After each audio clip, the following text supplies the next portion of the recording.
सबसे पहले मैं ये कहना चाहता हूँ कि आप इतने महत्वपूर्ण ओकेजन पे, महात्मा फूले जयंती पे और ऐसा एक मंच पे शिव फूले शाहू अम्बेडकर हमको आज बुलाने में आप लोग को बड़ा सम्मान किया। Thank you.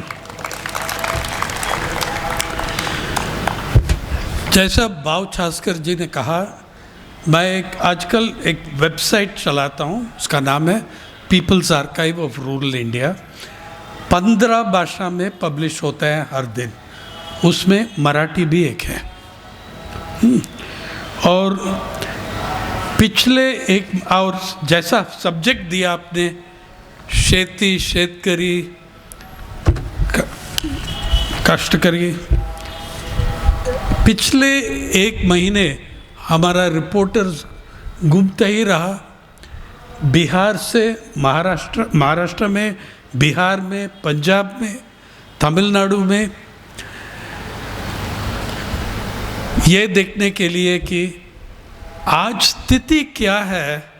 अभी एक महीना वो युद्ध चला रहा है वेस्ट एशिया में, जो युद्ध अमेरिका और इजराइल ने ईरान के ऊपर लगाया, उसका इम्पैक्ट क्या है और शेतकरी पे इम्पैक्ट क्या है। बाकी समाज को भी देखना पड़ेगा, लेकिन सबसे पहले हमको आया है पंजाब में।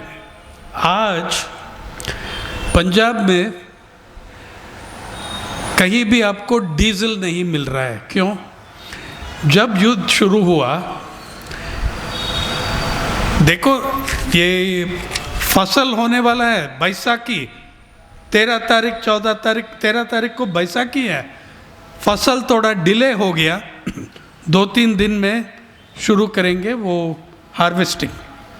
लेकिन जब युद्ध शुरू हो गया, जब इन लोग ने लगाया युद्ध, शेतकरी लोग क्या किया, हर पेट्रोल पंप में जाके डीजल खरीदा।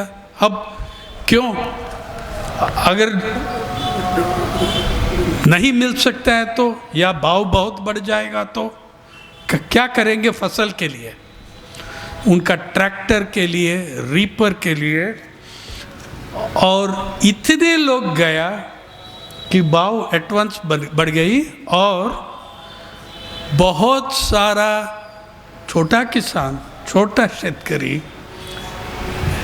इतना डीजल खरीदा 2-2 ड्रम पे, और वो खरीदने के लिए कर्जा लिया। 18% कर्जा, 18% इंटरेस्ट है। को फसल अच्छा होगा तो भी क्या प्रॉफिट होगा उनको? हाँ? क्या प्रॉफिट होगा? क्या बचेगा उनके हाथ में? 18% इनसे, वो बड़ा बड़ा ड्रम है ना, 200 लीटर, ये सब खरीद के रखा। लेकिन ऑप्शन नहीं था, खरीदना ही था। और कर्जा का नंबर पंजाब में इतने बढ़ गई, पिछले 20 साल में Punjab state farmer and farm labour commission, शेतकरी और कष्टकरी का एक कमीशन, इंक्वायरी कमीशन रखा, जिसने ये निकला, और जैसा महाराष्ट्र वैसा पंजाब, पिछले 20 साल में कर्जा, इंडेटेडनेस, शेतकरी का और कष्टकरी का इंडेटेडनेस 5 गुना बढ़ गया। 5 गुना बढ़ गया।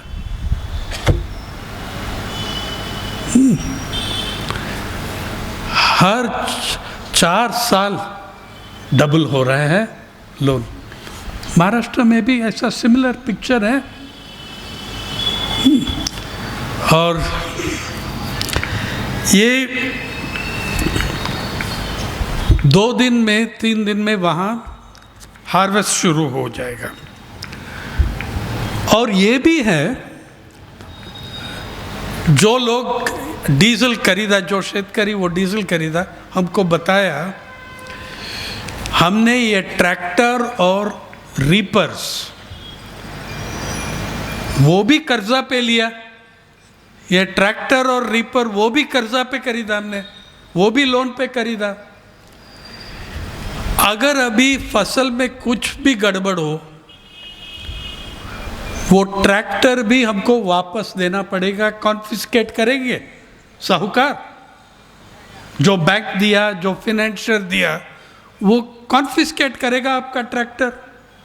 तो वो भी जाएगा, फसल जाएगा, ट्रैक्टर जाएगा, डीजल जाएगा। क्या करना है शेतकरी?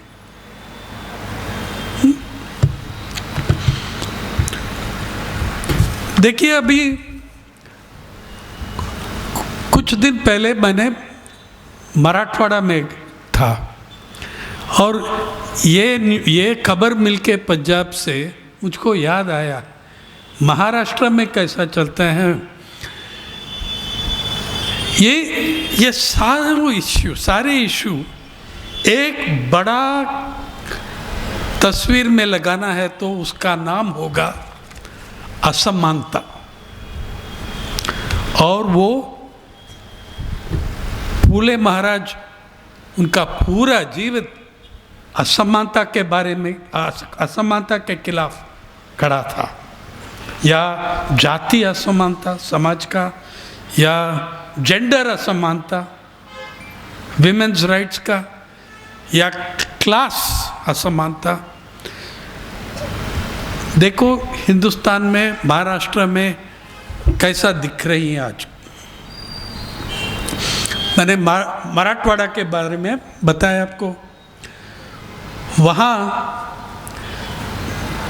10 साल पहले, अभी 11 साल पहले, आप सबको याद आते,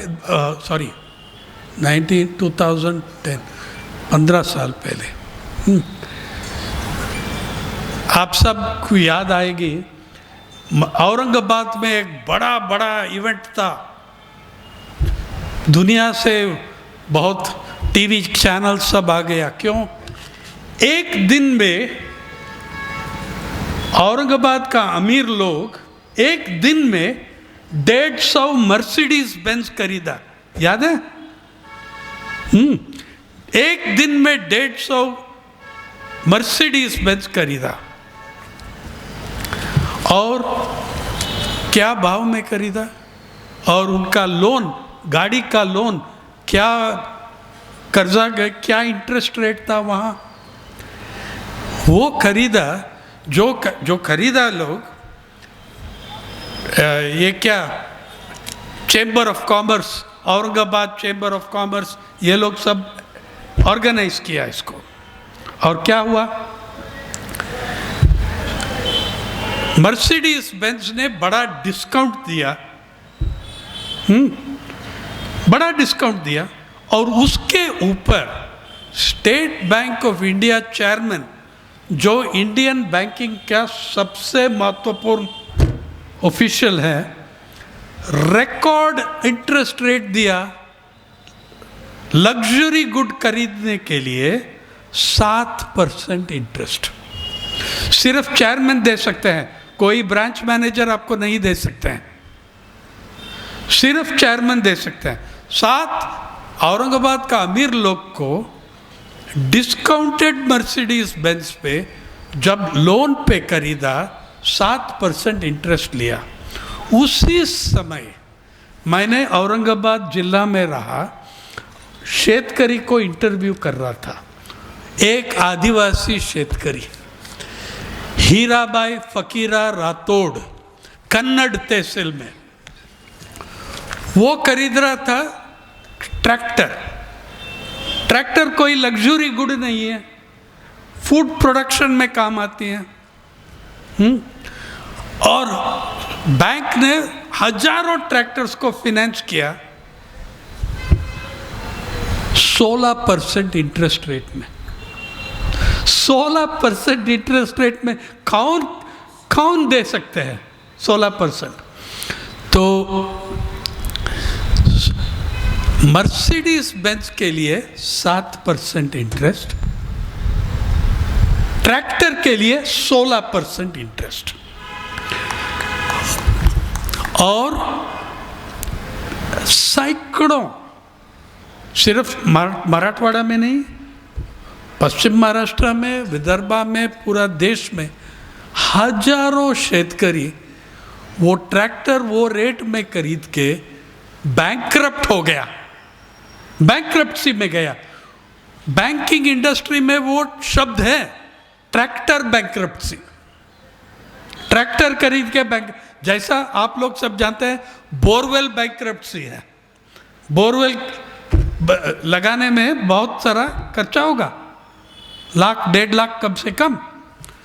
तो ट्रैक्टर बैंकक्रप्सी शब्द था वो समय। तो बिचारी ये हीराबाई फकीरा राठौड़ घर में आके बैंक और ट्रैक्टर वाले आके बोला, देखो ये ले लो, अब आज ही हम डिलीवर करेंगे ट्रैक्टर आपके घर में। They went around enticing farmers to buy tractors किसी प्राइवेट कंपनी के लिए।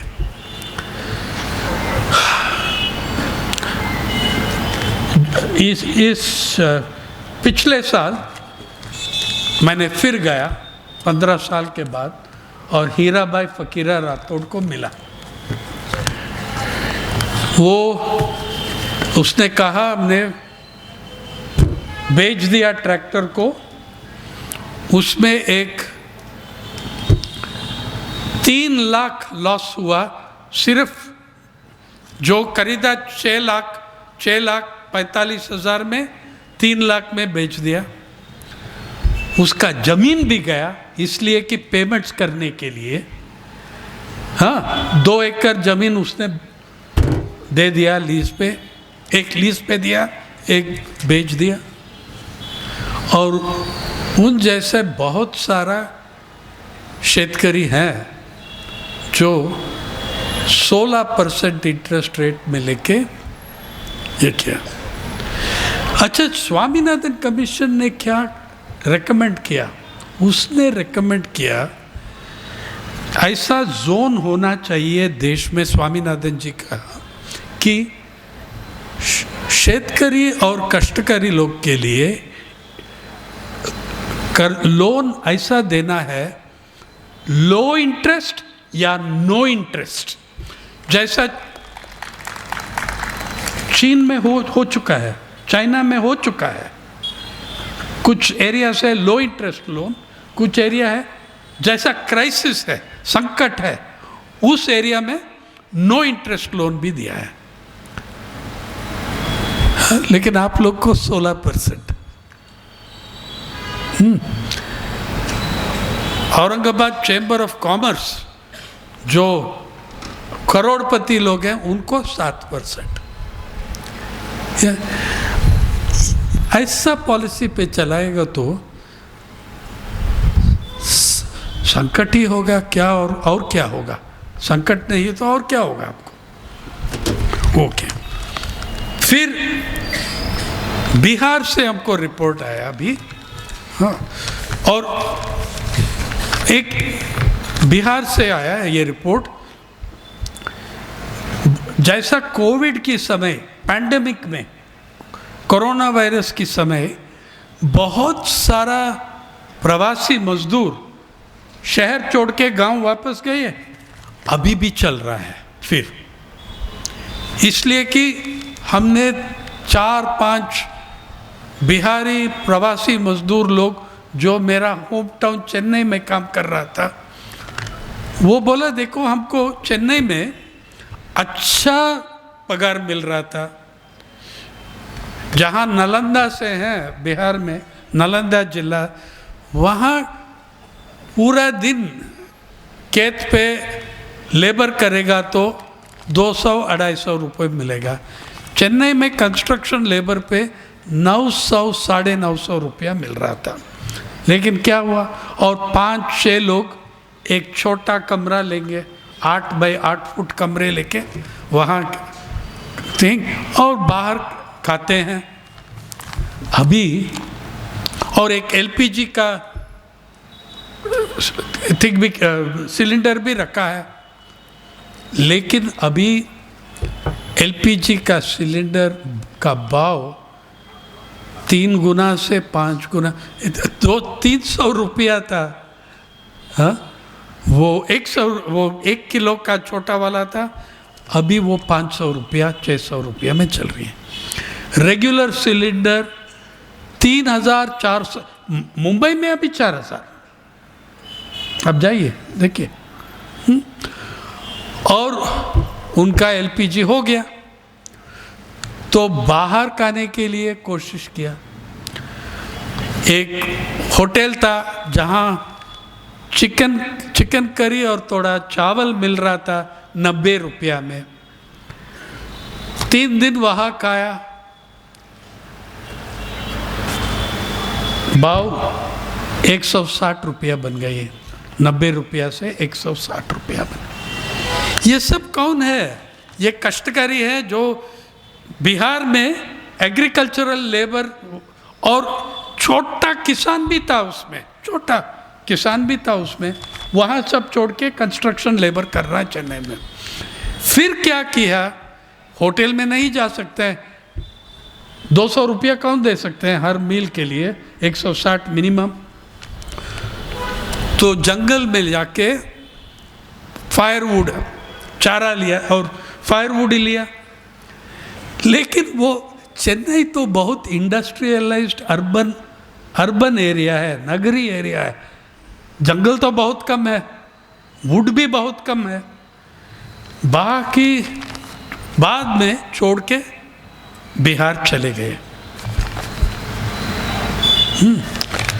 केरल में जहाँ जंगल है बहुत सारा किचन, और केरल में सबसे बहुत मशहूर किचन जो है, एक महिला ऑर्गेनाइजेशन, मेरे ख्याल में दुनिया में मोस्ट सक्सेसफुल महिला कुटुंबश्री, नाम सुना है कुटुंबश्री? उनको भी, वो अभी भी कोशिश कर रहे हैं प्राइस नहीं बढ़ाए। यू कैन बाय ए मील इन कुटुंबश्री, 60 रुपया में एक मील मिलेगा आपको। कोविड के टाइम में कुटुंबश्री ने बहुत सारा किचन ओपन किया और इसलिए बहुत सारा लोग को बचाया फ्रॉम डेथ एंड स्टारवेशन। अभी क्या हो रहा है, जो इडुक्की, वायनाड, जो फॉरेस्टेड एरियाज हैं, वहाँ सब लोग कन्वर्ट कर दिया एलपीजी से फायरवुड तक। ये सब शेतकरी लोग हैं भैया। एलपीजी से वुड फायर कुकिंग पे चले गया।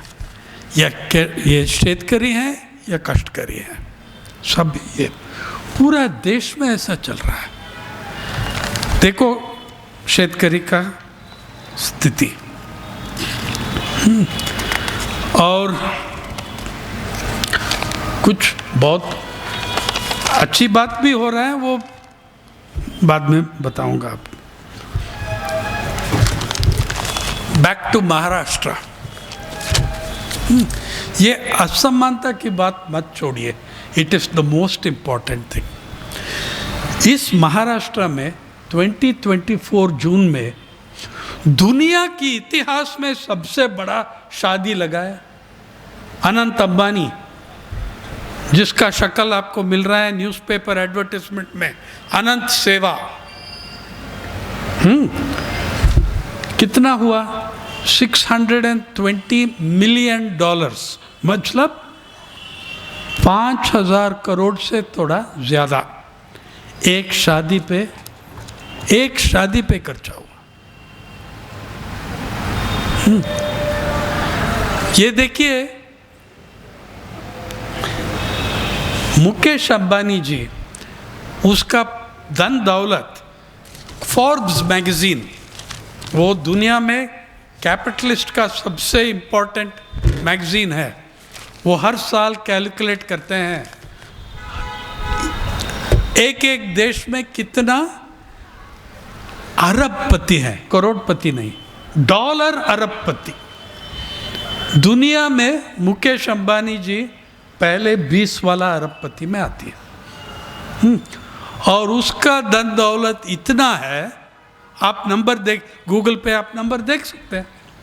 उसका धन दौलत इतना है कि आपका जो कृषि बजट है 2026 का कृषि बजट है, उसका पर्सनल वेल्थ आपकी कृषि बजट से 7 गुना बड़ा है। और भारत का 211 डॉलर अरबपति, उनका धन दौलत 1 खरब डॉलर से ज्यादा है, 1 ट्रिलियन डॉलर्स। उसका मतलब क्या है? इसका मतलब है कि 211 व्यक्ति का धन दौलत कृषि बजट से 65 गुना बड़ा है, 65 गुना बड़ा है। इसमें न्याय है क्या? हाँ, is there any justice in this? लेकिन 2016 में सरकार ने इन करोड़पति को, पूरा अमीर लोग को 2016 में वेल्थ टैक्स एबॉलिश कर दिया। इस देश में वेल्थ टैक्स नहीं है। जब आप एलपीजी खरीदते हैं आप टैक्स देते हैं भैया, जीएसटी पीएसटी जो भी एसटी है वो आप दे रहे हैं या नहीं? आपको टैक्स है। अंबानी अडानी के लिए कोई वेल्थ टैक्स नहीं है। इनकम टैक्स तो वो क्या करते हैं, पैसा सब ट्रस्ट में लगाते हैं, चैरिटेबल ट्रस्ट। उसका बेनिफिशियरी अंबानी और अडानी, जो उनका charitable trust, charity that begins at home and stays there, वो है। और 211 व्यक्ति, उनका वेल्थ, जिसके ऊपर टैक्स, वेल्थ टैक्स हटाया 216 में, ये लोग, उनका पर्सनल वेल्थ कृषि बजट से 65 गुना बड़ा है। तो अनंत अंबानी का जब शादी हुआ 5,000 करोड़ से ज़्यादा, कहाँ हुआ? महाराष्ट्र में हुआ। और उसके पहले pre wedding ceremony Jamnagar Gujarat में हुआ। और जामनगर का एक छोटा सा एयरपोर्ट था। 3 दिन के अंदर जामनगर एयरपोर्ट को इंटरनेशनल एयरपोर्ट बनाया। किसका पैसा? आपका पैसा, टैक्स पेयर का मनी है, पब्लिक फंड से बनाया। और जब हम हवाई जहाज यूज करते हैं, ट्रैफिक कंट्रोलर है ना, एटीसी, एयर ट्रैफिक कंट्रोल, उस शादी के लिए जो एयरपोर्ट इंटरनेशनल एयरपोर्ट बन गया 3 दिन के लिए, उसका एयर ट्रैफिक कंट्रोल किसने किया? इंडियन एयरफोर्स, इंडियन एयरफोर्स ने किया।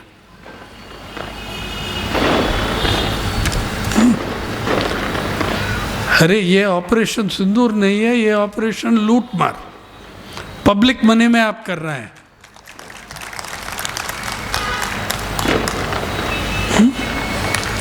तो उसके बाद शादी मुंबई में हुआ। उस दिन मुझको मैं इतना नाराज हुआ और आई फेल्ट ह्यूमिलिएटेड, इसलिए कि इस पिछले 20 साल में मैंने विदर्भा, मराठवाड़ा, पूरा महाराष्ट्र में शेतकरी इलाकों में घूम रहा था और मैंने देखा हूँ, लिखा हूँ, पब्लिश हुआ, सरकार ने मान लिया कि हर साल हजारों शेतकरी का परिवार का शादी नहीं हो रहा है इसलिए कि पैसा नहीं है। 2006 में जब जिस स्टोरी मनमोहन जी से भी वो भी पढ़ के हमसे बात किया, ये वसंत दादा पाटिल का जो इंस्टीट्यूशन था विदर्भा में, सरकार ने सर्वे करके पब्लिश किया और मैंने वो वेबसाइट से लिया नंबर। क्या लिखा था? विदर्भा में 11 जिला है, उसमें 6 जिला, सिर्फ 6 जिला जो सरकार मानती है कि संकट है, उसमें 3 लाख परिवार डिक्लेयर किया सर्वे में। हमने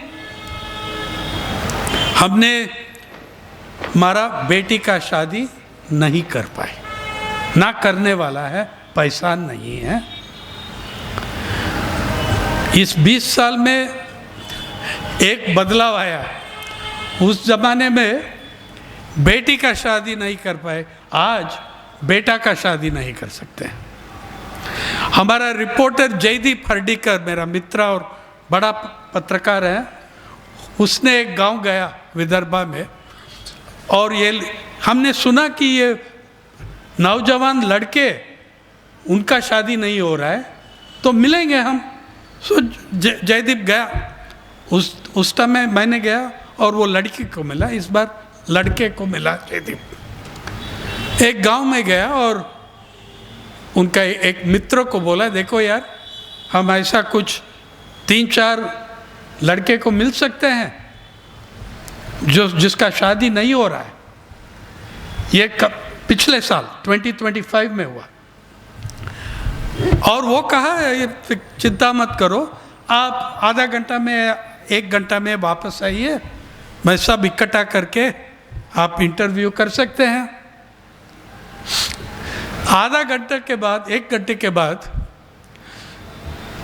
जयदीप आया था और एक 80 नौजवान लोग था और उनसे मित्र से पूछा, अरे यार आप इतने जल्दी इतने लोग को कैसा लाया? और वो मित्र जयदीप को बताया, अरे यार मैंने बताया आप शादी ब्रोकर हो और सब पहुंच गए। मैंने सिर्फ 2-3 लड़के को बताया और पूरा गांव में आग लग गया इसके ऊपर। शादी दलाल है आप तो इसलिए उनको घर से बाहर लाने के लिए मैंने बोला, वो सब पहुंच गया। सब एजुकेटेड लड़के हैं, बीए हैं, बीएससी हैं, शादी नहीं हो रहा है, नौकरी नहीं मिल रहा है। ये युद्ध से पहले, अभी पूछो क्या होने वाला है। फिर सितंबर अक्टूबर में नवले जी भी था, जब हम ये यूनाइटेड स्टेट्स ने टैरिफ्स लगाया। हाँ, अगर आप मीडिया पढ़ेंगे तो, मीडिया में जाएंगे तो पूरा डिस्कशन है H-1B वीज़ा, इसलिए कि वो ऊंचे वाले लोग का प्रॉब्लम है, middle class, upper middle class का प्रॉब्लम। शेतकरी का प्रॉब्लम कुछ नहीं लगाया, बताया आपको। हमने वो संयुक्त किसान मोर्चा हमने रिक्वेस्ट किया, नवले जी ने हमने रिक्वेस्ट किया, मैंने गया उनके साथ, इसलिए कि जयदीप और मैं विदर्भा को लाखों किलोमीटर घूम चुका है। और एक साल, पिछले साल 2025 में, हाँ, एक साल अच्छा एमएसपी मिला। एक बार क्या एमएसपी मिला कपास पे? 8,125, वो रिकॉर्ड नंबर है। और 4 मीटिंग था जहां 3,000 4,000 किसान आया, मेरे लिए नहीं आया। SKM बेटा है यहाँ जिसको 8,000 भी मिला, एक हाथ नहीं गया ऊपर। मैंने कहा देखो ठीक है, 7,000 मिला, एक हाथ नहीं गया। 650,000 हाथ गया ऊपर। और उसी समय हमने समझ लिया आपका सरकार क्या किया। जब ट्रंप ने हमारा विश्व गुरु को डांटा, इस सरकार चुपचाप क्या किया, कपास के ऊपर जो 11% ड्यूटी था वो विड्रॉ कर दिया, विड्रॉ कर दिया। इसलिए उसका भाव गिर गई, एमएसपी गिर गई, 2,000 रुपया गिर गई। हाँ, जो उत्पादन लागत लगाया किसान उसमें वापस नहीं मिलने वाला है। जो कॉस्ट ऑफ प्रोडक्शन हुआ, उत्पादन, इनपुट कॉस्ट, वो भी नहीं मिलने वाला है। क्या करें? मैंने कह रहा हूं कि देखो हमारा स्थिति जो है वो पॉलिसी के रिलेटेड है। 1991 से 91 से जो उस ज़माने में नया आर्थिक नीति बोला, उस आज तक जो पॉलिसीज चल रहा है, अभी नया पॉलिसीज आ रहा है, रीजनल रूरल बैंक्स, हर बैंक्स को मर्ज करके एक राज्य में एक ही होगा, और उसमें प्राइवेट शेयर होल्डिंग भी आ सकते हैं, प्राइवेट कैपिटल भी आ सकते हैं उसमें। ये नया पॉलिसी आने वाला है। उसके बाद आपको कर्जा मिलेगा क्या, लोन मिलेगा क्या? Only those who can afford it will get the loan. जो आरबीआई का फिगर्स है आप देखेंगे, पिछले 15 साल में महाराष्ट्र का जो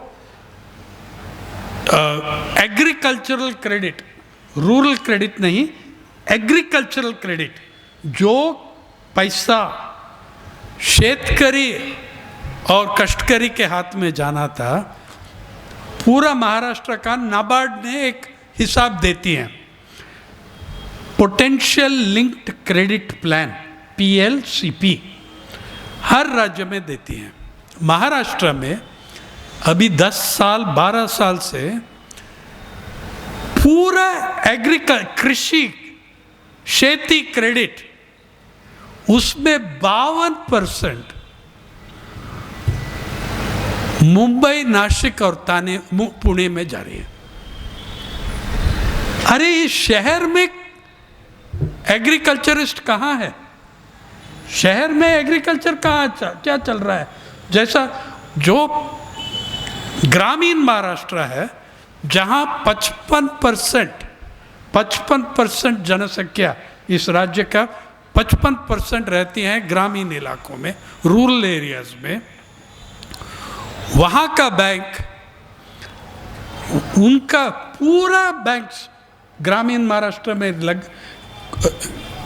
एक करके टोटल करके 38% डिसबर्समेंट हो रहा है एग्रीकल्चरल क्रेडिट का, खेती क्रेडिट का, और 3 शहर में 52%। समझ लीजिए मुंबई में कोई एग्रीकल्चरिस्ट नहीं है, लेकिन एग्री बिजनेस है और उनके हाथ में जा रहा है। जब आप शेतकरी के हाथ से निकाल के खींच के आप कॉरपोरेट जगत के हाथ में डाल रहा है, मॉन्सेंटो, ये बीज वाले जो सब, आप क्या कर रहे हैं? फिर शेतकरी कहाँ जाएगा? पुराना साहूकार के पास जाएगा। अब स्थिति देखो आज शेतकरी का। और अभी जो रिवर्स माइग्रेशन हो रहा है, वर्कर्स जा रहा है वापस बिहार में, तमिलनाडु से, जहाँ भी, एक नया दिक्कत है उसमें। कोविड के ज़माने में जब वापस गया एक मनरेगा प्रोग्राम रहा, आज वो प्रोग्राम खत्म कर दिया मनरेगा को, तो वापस जाके क्या काम मिलेगा उनको? मनरेगा तो है नहीं, अभी बंद कर दिया। क्या करने वाले हैं छोटे किसान और कष्टकारी मजदूर लोग? क्या करने वाला है?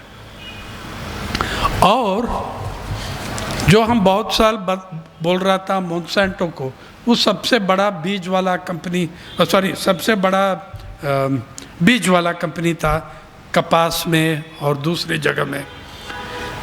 उससे बड़ा एक कॉरपोरेट जगत, एक कॉरपोरेट कंपनी ये है बेयर, जर्मन नाम है बेयर, BAYER। वो मोनसेंटो को भी स्वॉलो कर दिया। बेयर का वो जर्मन में बेयर, ए तो ई जैसा बेयर, तो बेयर कंपनी उसने वो स्वॉलो कर दिया। उसका पूरा मोनोपोली हुआ भी।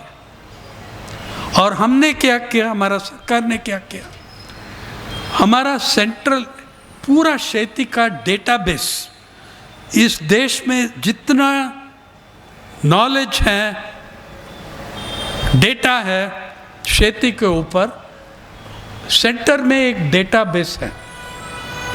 वो डेटाबेस कहते हैं, आप वेबसाइट, आप भी जा सकते हैं वेबसाइट पे, एग्रीस्टैक, जहां पूरा डेटा को स्टोर कर दिया, एग्रीस्टैक। लेकिन आपको एंटर करने को थोड़ा दिक्कत होगा।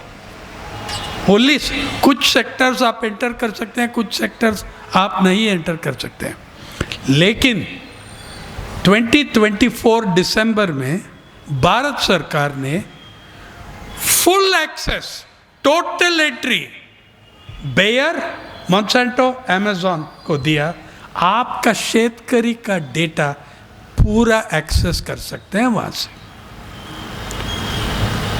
और प्लान कर सकते हैं यहाँ क्या बेचूं और क्या रेट डाल सकता हूँ, उन सब वो इंफॉर्मेशन उनको मिल रहा है।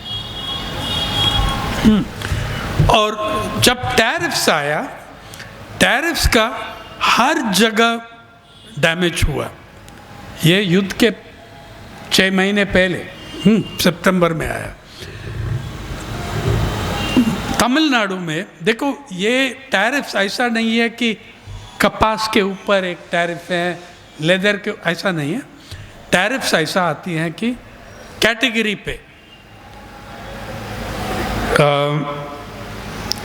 पे आती हैं।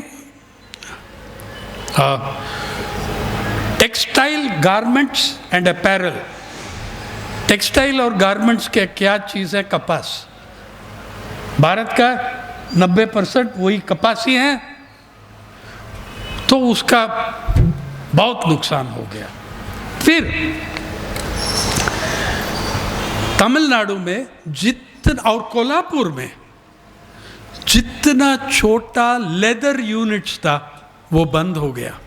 आप सब जानते हो, लेदर इंडस्ट्री एक इंडस्ट्री है जहां एक दलित वर्ग का प्रेजेंस है, उनका खत्म हो गया। तमिलनाडु में हिंदू अखबार ने रिपोर्ट किया कि सैकड़ों छोटा यूनिट, और वो सब दलित लेड यूनिट्स निकल गया, बंद हो गया। So this is that situation. लेकिन मैं अभी भी कहता हूं, और देखिए, पूरा दुनिया में कृषि वर्ग का जनसंख्या गिरती रही है, बहुत तेज से गिर रही है।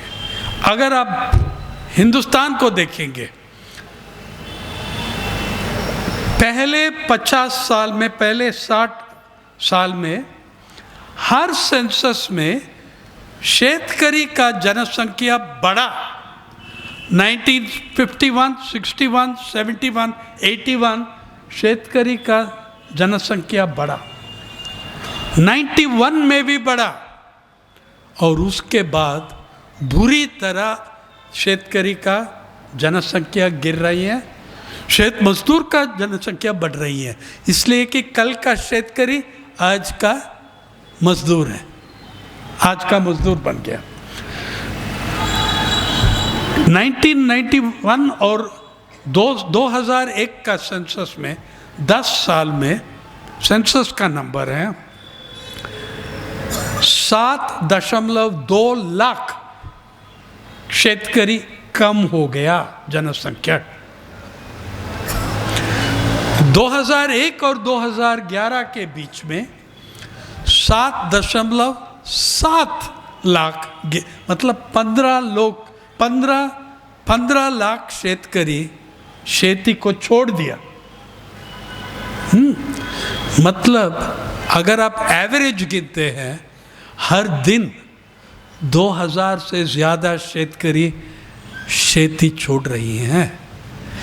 इसलिए कि ऐसा, अगर आप ऐसा पॉलिसीज चलाएंगे तो क्यों नहीं छोड़ेगा। पूरा दुनिया में एंटी फार्मर, एंटी खेती, एंटी सब क्या हो रहा है दुनिया में, खेती आपके हाथ से लेके कॉरपोरेट जगत के हाथ में दे रहा है, अडानी जी, अंबानी जी का हाथ में दे रहा है, और अलग अलग देश में अलग अलग कॉरपोरेट को।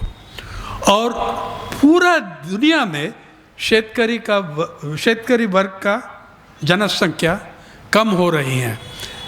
जापान में आज से 14 साल में एक भी शेतकरी नहीं बचाएगा अगर कुछ सरकार ने कुछ नहीं करेगा। सरकार वहाँ क्या कर रही है, AI यूज़ कर रही है, रोबोटिक्स यूज़ कर रही है, ड्रोन एग्रीकल्चर यूज़ कर रही है, इसलिए कि वो समाज में शेतकरी आर डिसअपियरिंग, आर वैनिशिंग।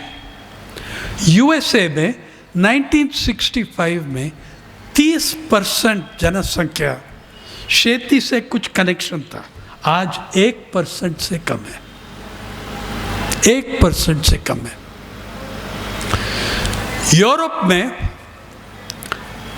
1991 में 12 मेंबर था EU का, यूरोपियन यूनियन 12 मेंबर, आज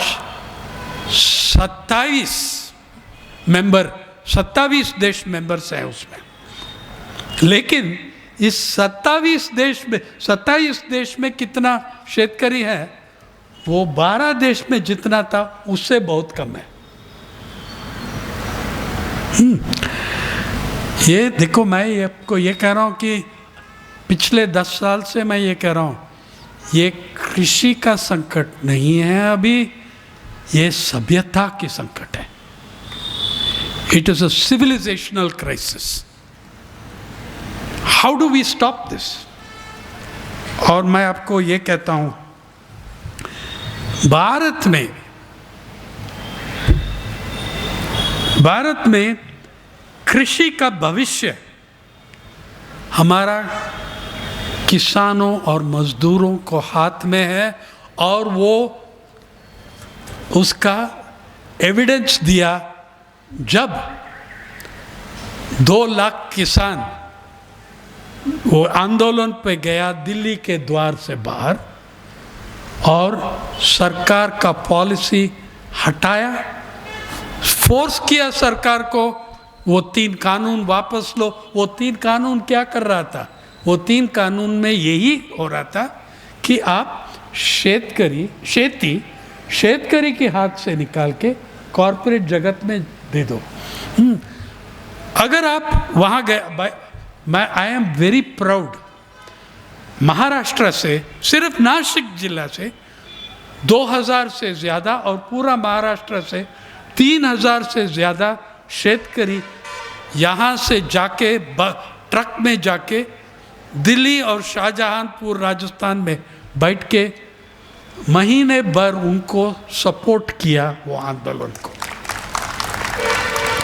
इसलिए मैं कह रहा हूँ, हमारा फ्यूचर सिर्फ खेती का फ्यूचर नहीं, देश का फ्यूचर भी शेतकरी और मजदूरों के हाथ में है। जैसा वो साथ में आएंगे, इकट्ठा होंगे, कैसा स्ट्रगल्स करेंगे, कैसा असमानता के खिलाफ फाइट करेंगे, दैट विल बी दी। और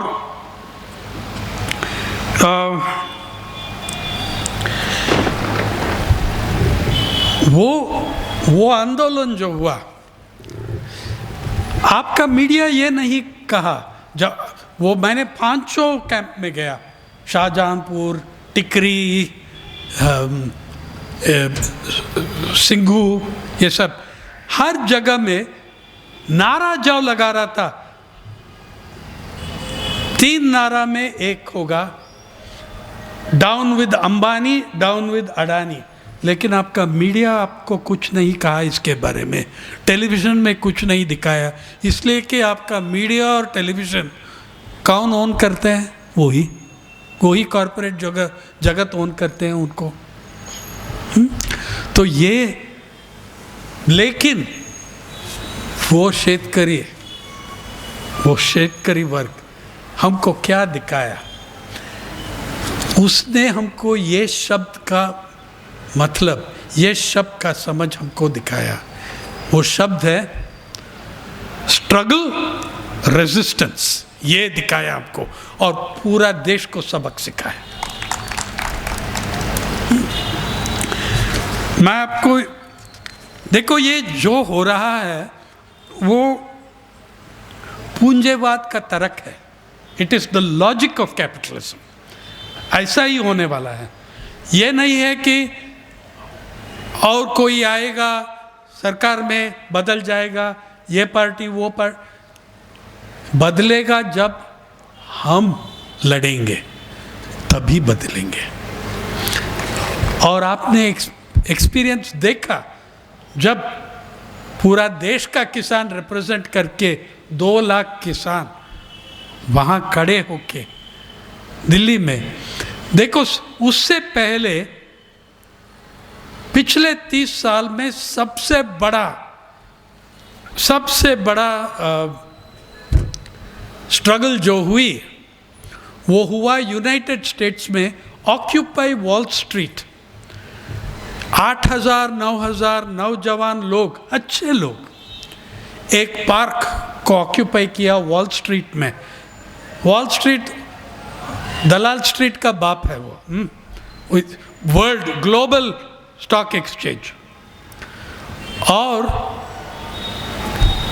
ये लोग नौजवान लोग हैं, I was very sympathetic to them.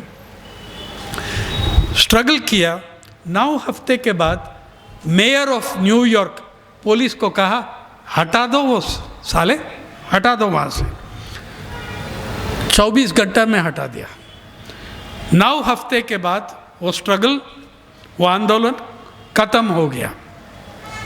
आपका शेतकरी वर्ग कितने हफ्ते रहा वहाँ? 54 हफ्ते। हाँ, और उस समय में देश में, दिल्ली का 40 साल में सबसे बुरा विंटर था। 10 साल में सबसे बुरा समर रहा। कोविड-19 आ गया, 720 किसान मर गया, तब भी छोड़ा नहीं। उसी समय मैंने किताब निकाला, या लोग को याद करना है तो ये आपका आज़ादी ब्रिटिश राज से, अरे लड़ाई किसने किया? शेतकरी और मजदूर, वही किया लड़ाई है। ये बड़े बड़े ऑक्सफोर्ड डिग्री वाले ने नहीं किया। तो और उसमें तो कितने लोग महाराष्ट्र से था। प्रति सरकार का इतिहास पढ़ाइए उसके बारे में। सांगली सतारा प्रति सरकार, 600 गांव लिबरेट करके 3 साल चलाया, declaring independence from British rule. Maharashtra में हुआ। 600 विलेजेस, द प्रति सरकार। नाना Patil was the leader of the प्रति सरकार। और ये है, मैंने ये आपको ये इसलिए ये इतिहास बता रहा हूँ कि आपके अंदर है, वो ताकत है, आपके हाथ में है, आपके मन में है, आपकी दिल में है। और अगर हम देखो महाराष्ट्र में और ये हर स्ट्रगल में सबसे पहला, दिल्ली का आंदोलन से पहले भी सबसे बड़ा किसान आंदोलन कहाँ हुआ? नासिक से मुंबई 182 किलोमीटर, 40,000 गरीब किसान आदिवासी लोग गया मार्च पे। उस दिन हमारा रिपोर्टर्स भी गया उसके साथ, और उस दिन मुंबई में मैंने देखा ये किसान वर्ग इतना सेंसिटिव है। 6 दिन में मार्च करके आया मुंबई में, और प्लान था कि अगले दिन, आज हम रेस्ट करेंगे रात को, और 12 किलोमीटर था वो सुबह हम करेंगे जब ट्रैफिक चालू है, और ट्रैफिक को रोकते हैं हम और शोर मचाएंगे बहुत। लेकिन वो उसको कुछ खबर मिला और वो निर्णय वापस लिया और कहा रात को चुपचाप जाएंगे आज़ाद मैदान पे 12 किलोमीटर। चुपचाप क्यों? खबर ये मिला कि कल मुंबई का बच्चे लोग का बोर्ड एग्जाम्स है, और किसान लोग चाहते हैं कि हमको वो डिस्टर्ब नहीं करेंगे। और वो आंदोलन के सामने एक आदिवासी महिला रहा, उसका नाम रुक्माबाई, और हमने उनसे पूछा आप इतना थक गया तब भी 12 किलोमीटर और चुपचाप आया, एक नारा नहीं है, क्यों किया? और उसने हमको ये जवाब दिया, हमारे बच्चे भी परीक्षा लिखते हैं ना, इनके बच्चे को क्यों डिसरप्ट करूं? और मुंबई का लोग, मैंने अभी 1981 अक्टूबर से रहता हूं मुंबई में, मैंने कभी ऐसा नहीं देखा जितने लोग बाहर आया, इन लोग इस आंदोलन को स्वागत करने को, वेलकम करने को, इतना बड़ा इतने लोग आ गया। अरे लॉ स्टूडेंट्स, इंटर्न्स आ गया हाई कोर्ट से, मुझसे पूछा साहब आप बताओ, हम PIL फाइल करेंगे, जो भी आप कहो हम लिखेंगे। Bank employees, bank AIBEA, BFE, BEFI, वो सब आके काउंटर लगा के खाना दिया उनको, और खाना किसने, हर वर्किंग क्लास घर में 2 रोटी पैकेट बना के लाया इन लोगों को। स्टूडेंट लोग आ गया और उनका पेरेंट्स भी आ गया, उनका माँ पिताजी भी आ गया इनको धन्यवाद देने के लिए, और वो भी वाटर लाया, पानी सैशे लाया। और इन लोग इतने गरीब थे, बहुत लोग का फुटवेयर भी नहीं है उसको, और उनका you could see blood on their feet. JJ hospital का 12-14 डॉक्टर वो टीवी पे देख के हॉस्पिटल छोड़ के आज़ाद मैदान पहुंच गया शेतकरी को ट्रीट करने के लिए। फिर उसी नवंबर हमने दूसरा मार्च दिया दिल्ली में, ऑल इंडिया मेडिकल साइंसेज से 100 डॉक्टर पार्टिसिपेट किया।